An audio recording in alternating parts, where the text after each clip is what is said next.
आखिर क्या हुआ बीजेपी में? देखिए, अचानक से कुछ नहीं होता है। पार्टी में भी समय दिया, लेकिन पार्टी ने आपको नहीं संभाला। ऐसा क्या हुआ कि आपका सोच बदल गया? सोच इसलिए बदला कि चूंकि आरएसएस का बैकग्राउंड है। क्या रही आरएसएस में? आरएसएस के लिए क्या क्या की? मैं हालांकि छोड़िए, महिला कार्यकर्ता सिर्फ और सिर्फ सम्मान की भूखी होती है। सम्मान तक नहीं मिला इस पार्टी के अंदर। नमस्कार, स्वराज पोस्ट में आप सभी दर्शकों का बहुत बहुत स्वागत है। मैं हूं करिश्मा। आज हम बात करने जा रहे हैं एक महिला नेत्री से। बीजेपी की महिला नेत्री 18 साल बीजेपी के साथ रही, अब साथ छोड़ने का इन्होंने मन बना लिया है। बीजेपी में राष्ट्रीय पदाधिकारी रही, ओबीसी मोर्चा के और झारखंड प्रभारी भी रह चुकी है। अब ये बीजेपी का दामन छोड़ने जा रही है। इन्होंने इस्तीफा बीजेपी को दे दिया है। आज बात करेंगे अर्चना राय भट्ट से कि आखिरकार इन्होंने बीजेपी क्यों छोड़ा, क्या इनके मन में आया, सब कुछ जानेंगे अर्चना राय भट्ट से। बहुत बहुत स्वागत है आपका हमारे चैनल में। धन्यवाद। अर्चना जी, आप ये बताइए कि आपने बीजेपी को छोड़ने का मन क्यों बनाया? आखिर क्या हुआ बीजेपी में? देखिए, अचानक से कुछ नहीं होता है। जो होने वाला रहता है उसकी, मुझे ऐसा लगता है उसकी पटकथा बहुत साल पहले ही लिखी जा चुकी थी और लिखी जा रही थी। मेरे केस में 10-15 साल से मैं उधर उपेक्षित हो रही थी, लेकिन चलो, मुझे लगता था कि घर की बात है। पैर नहीं निकल पाता था दूसरी पार्टी के अंदर, क्योंकि आरएसएस का बैकग्राउंड है। क्या रही आरएसएस में? आरएसएस के लिए क्या क्या की? मैं राष्ट्र सेविका समिति से प्रथम वर्ष प्रशिक्षित हूँ और दुर्गा वाहिनी का भी कार्य देखा, धर्म जागरण विंग का भी कार्य देखा। वर्तमान में इतिहास संकलन समिति की पदाधिकारी हूँ और कदम कुआं विद्यालय की वर्तमान में मैं सचिव हूँ और पूर्व छात्रा रही विद्या भारती की। तो एक तरह से बचपन से ही आरएसएस से जुड़ा रहा है आपका बैकग्राउंड, आरएसएस का है। तो एक बीजेपी में जाना तो तय था। एक विचारधारा की बात होती है कि हमारी सोच, बिल्कुल, कि मेरी सोच, मेरी विचारधारा, मेरे संस्कार कहाँ मैच करते हैं।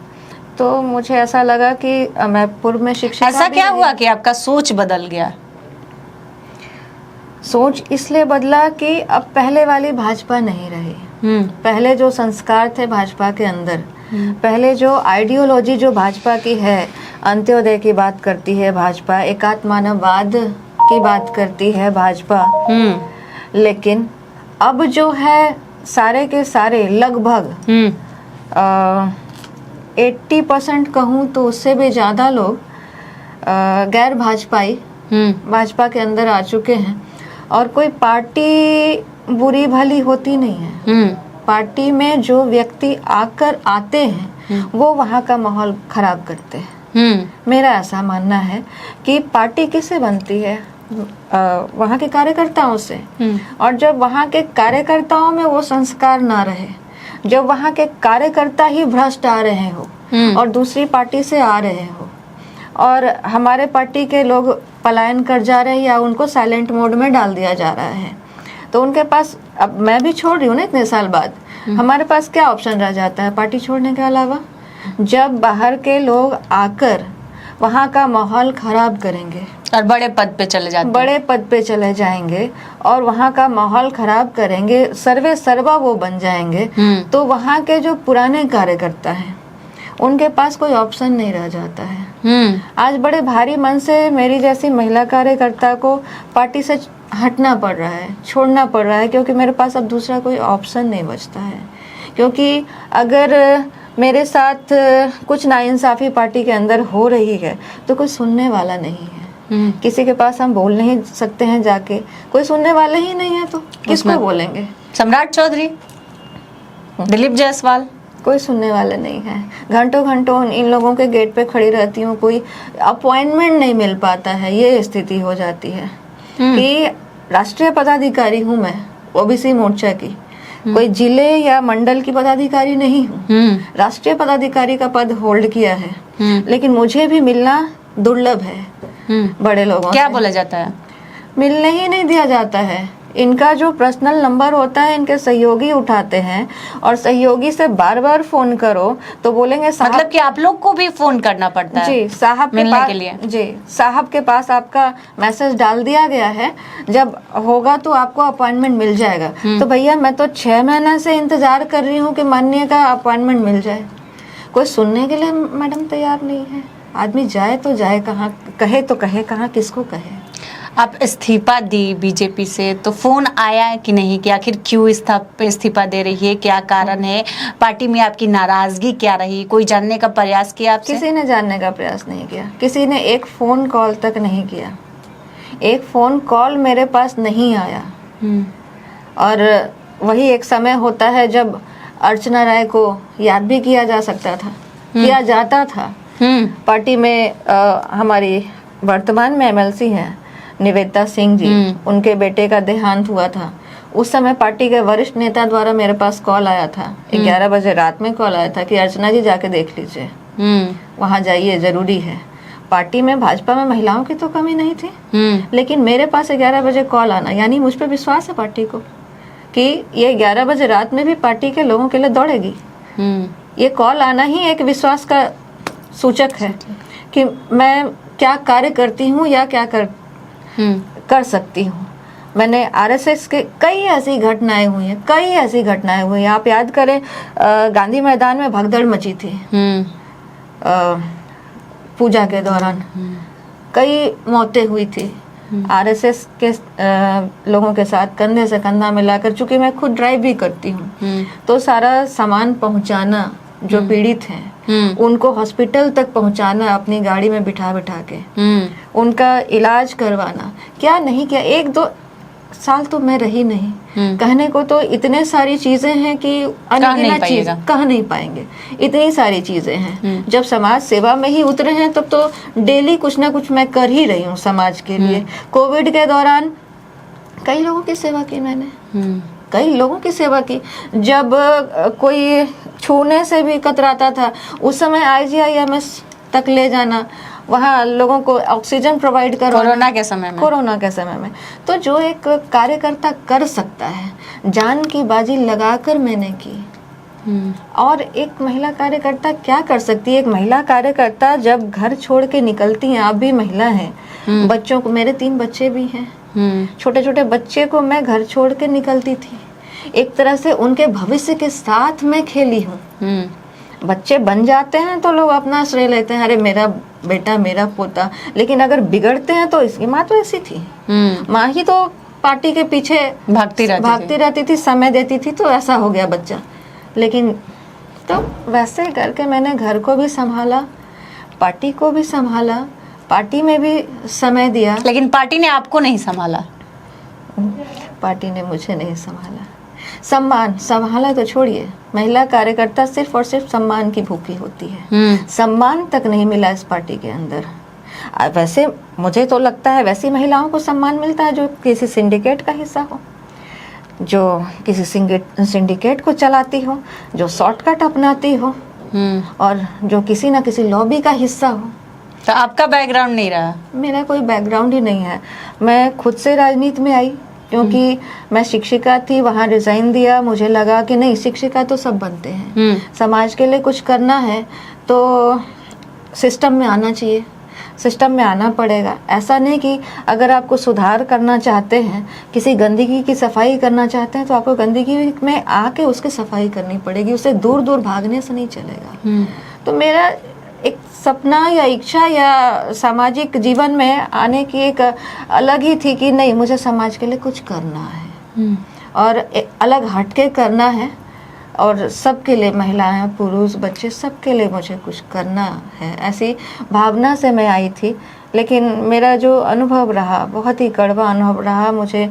और जो कहते हैं कि सबसे अच्छी पार्टी कहाँ, तो बीजेपी। जब बीजेपी में ये स्थिति है तो आदमी फिर सोच में पड़ जाता है कि अब कहाँ जाए, अब कहाँ जाए। तो इसलिए भी पैर नहीं निकल पाता था। लेकिन अब जो है, भाजपा और आरजेडी में तो कोई अंतर ही नहीं रह गया है। अब अर्चना राय भट्ट का बीजेपी से पैर निकलकर किधर जाना चाहता है? जहां मुझे उचित मान सम्मान मिलेगा वहाँ।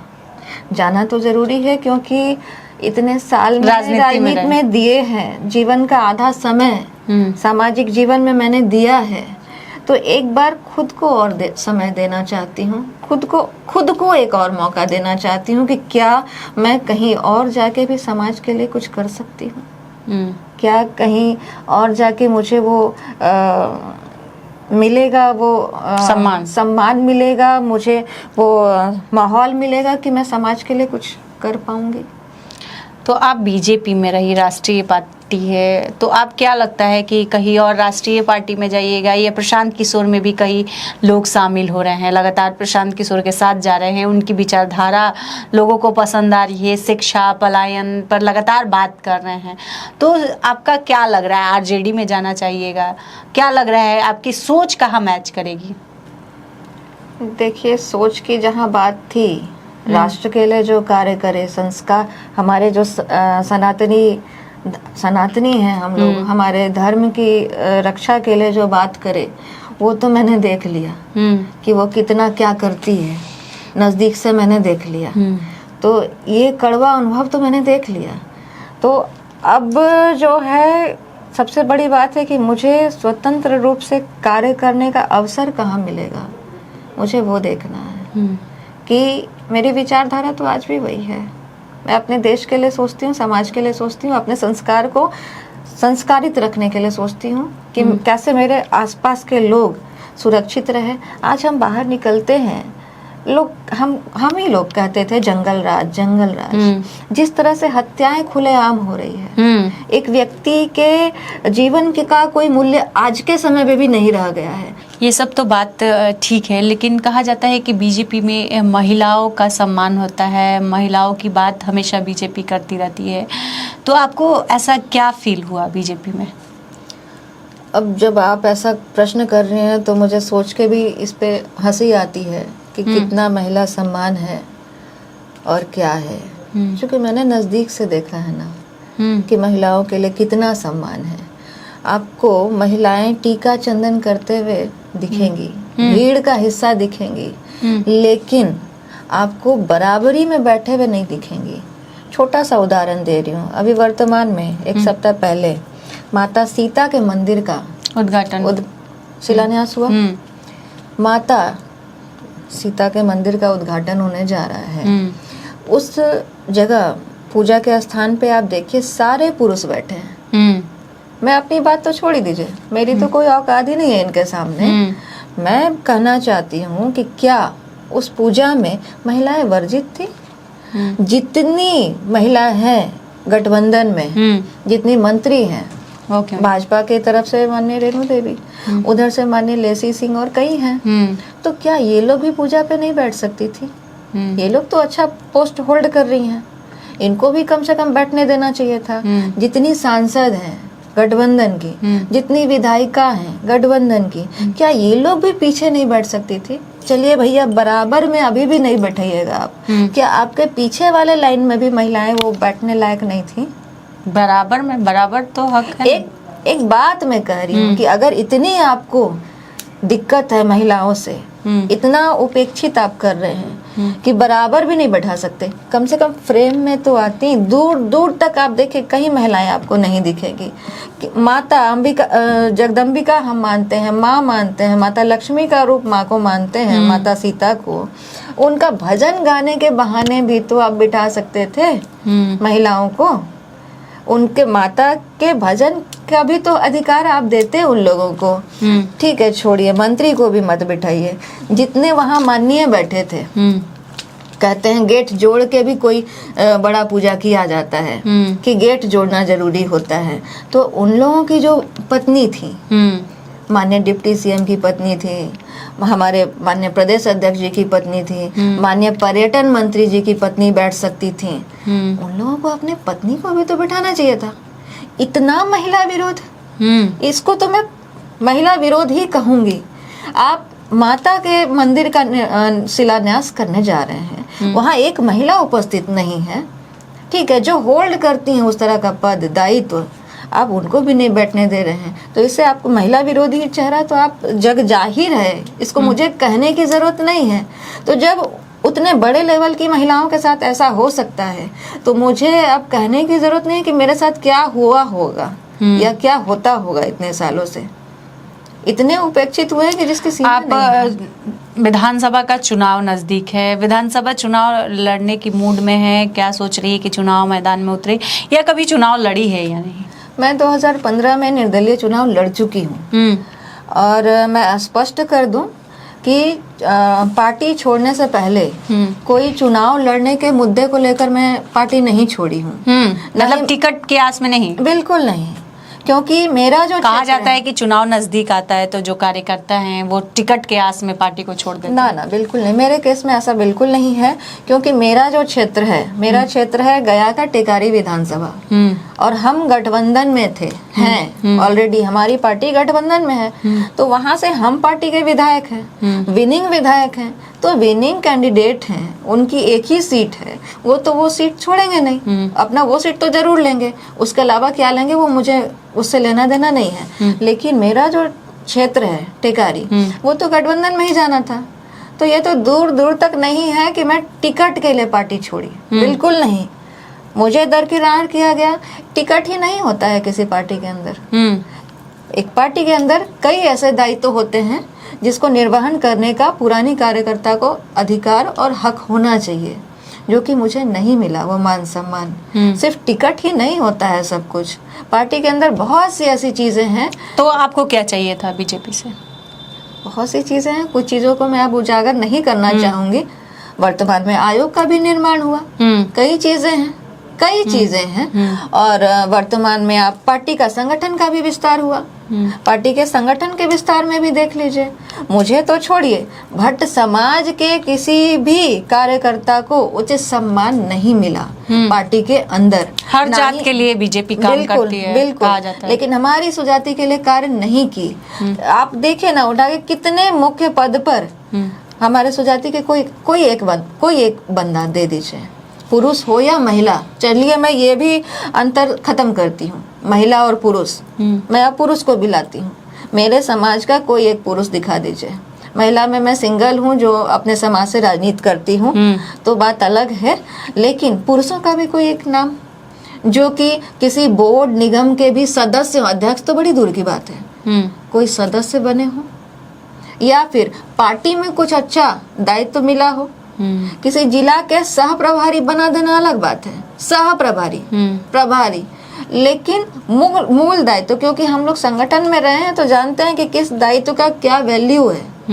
अब हम लोगों का वो समय हो गया है कि हम लोग अब मूल टीम के दायित्व को निर्वहन करने का हक रखते हैं और उतना हमारा अनुभव हो गया है। ऐसा नहीं कि नए नए आए, 4 दिन में आए और हम खोज रहे हैं, नहीं हमको ये चाहिए। ना आप पार्टी का कार्य करने का अवसर दे रहे हैं, ना कोई संवैधानिक अवसर दे रहे हैं कि हम समाज के लिए कुछ कर पाए, ना मुझे पर्सनली सम्मान दे रहे हैं। हम कुछ बात आपके पास रखने जा रहे हैं पार्टी से संबंधित, तो आप धुतकार के भगा दे रहे हैं, मुंह पे गेट ठोक ले रहे हैं। महिलाओं के साथ ऐसा व्यवहार भाजपा से हम अपेक्षा नहीं कर सकते थे, जो मेरे साथ हुआ है और भी महिलाओं के साथ होता है। किसी की औकात नहीं है बोलने की, कोई बात नहीं अपनी बोल पाती है। जब से मैंने अपनी बात रखना शुरू की, कई लोग का कॉल आ रहा है मेरे पास, कई महिलाओं का, कि दीदी आप तो कम से कम आगे आई, आप तो कम से कम हमारी आवाज बनकर पहल की हैं, इसके लिए आपको तो साधुवाद। तो ऐसा ठीक है, तो चलिए बलिदान मेरा ही सही, मैंने अपना बलिदान दे दिया। मुझे आशा है कि मेरे हटने के बाद शायद जो और महिलाएं कार्य कर रही हैं उनके साथ शायद न्याय हो पाए, लेकिन ऐसी बस आशा है, होगा नहीं। जो स्थिति मुझे लग रही है, भाजपा को बहुत घमंड है, अभी बहुत सत्ता की हनक चढ़ी हुई है, ऐसा करेगी नहीं। महिलाओं को बस जूती समझती है पैर की, ऐसा है, बिल्कुल जूती समझती है। आपको भीड़ का हिस्सा हो सकते हैं आप बराबरी में संवैधानिक पद होल्ड नहीं कर सकते हैं, आप सिर्फ और सिर्फ भीड़ का हिस्सा हो सकते हैं। अदरवाइज ना आपको सुना जाएगा ना समझा जाएगा। तो मेरा भी मान सम्मान, स्वाभिमान की बात थी कि कब तक ऐसी पार्टी में घुटन महसूस करते हुए व्यक्ति रहे, कब तक। तो निर्णय तो लेना पड़ेगा और देखना भी पड़ेगा कि आगे क्या कर सकते हैं हम समाज के लिए, कैसे कर सकते हैं। इधर प्रशांत किशोर भी लगातार कार्यकर्ताओं को जोड़ रहे हैं। चिराग पासवान ने भी कह दिया है कि हम एनडीए का हिस्सा नहीं है। तो क्या लगता है, चिराग पासवान की पार्टी में अगर मौका मिले जाने का या किसी कारण बस आप चली गई तो जाना चाहेंगी? आपको कैसा विचारधारा लगता है चिराग पासवान की? देखिए, कुछ ना कुछ तो रहा होगा जो चिराग जी जैसे लोग भी एनडीए से अलग हो रहे हैं। कुछ तो जरूर बड़ी बात होगी जो असहनीय होगी, जो माननीय चिराग जी को सहन नहीं हुआ होगा, तो उन्होंने ऐसा निर्णय लिया होगा। कुछ तो बहुत बड़ी चीज होगी जो हम लोगों से भी अनभिज्ञ हैं, हम लोग भी। लेकिन अब देखिए, परिदृश्य ऐसा है कि चिराग जी भी अलग हो रहे हैं, तो कुछ तो गड़बड़ी है गठबंधन के अंदर। और सबसे बड़ी बीजेपी सबसे बड़ी पार्टी है, यानी आपका बीजेपी से बनाव नहीं हुआ। बीजेपी का कुछ लास्ट निर्णय आपने सुन लिया जो कि इस तरह का फैसला किया, तो कुछ ना कुछ तो बीजेपी में गड़बड़ी चल रही है जो कि सारे लोग उनसे अलग हो रहे हैं। मैं तो बड़ी छोटी सी कार्यकर्ता हूँ जो अलग हुई, ऐसे बड़े बड़े लोग अलग हो रहे हैं, गठबंधन छोड़ दे रहे हैं, तो कहीं ना कहीं तो किंतु परंतु कुछ तो बड़ी बात है। तो मेरी जहाँ तक बात है तो अभी ये मैं विचार कर रही हूँ क्या करना है, लेकिन करना तो है। जल्द ही आप लोगों को भी सूचना मिल जाएगी कि मैं किस पार्टी को ज्वाइन कर रही हूँ। ज्वाइन तो करना है, क्योंकि समाज के लिए जो मैंने बीड़ा उठाया था कि अगर सिस्टम को सुधारना है तो सिस्टम में आना पड़ेगा, तो कहीं तो ज्वाइन करना ही है। तो हमारे साथ अर्चना राय भट्ट जी थी। इन्होंने बीजेपी का दामन छोड़ दिया है। इन्होंने बताया कि आखिर क्यों बीजेपी का साथ इन्होंने छोड़ा, क्या कुछ दिक्कतें रही कि आखिरकार इन्होंने इस्तीफा दे दिया। हालांकि अभी किसी पार्टी का इन्होंने ऐलान नहीं किया कि किस पार्टी में जाएगी, लेकिन किसी भी पार्टी के साथ जा सकती है। अभी इस पर विचार कर रही हैं। और भी अधिक अपडेट के लिए आप हमारे चैनल स्वराज पोस्ट को अगर यूट्यूब पर देख रहे हैं तो सब्सक्राइब कर ले, फेसबुक पर देख रहे हैं तो पेज को लाइक करना न भूलें। हमारी वेबसाइट है, उसे भी जरूर विजिट करें। धन्यवाद।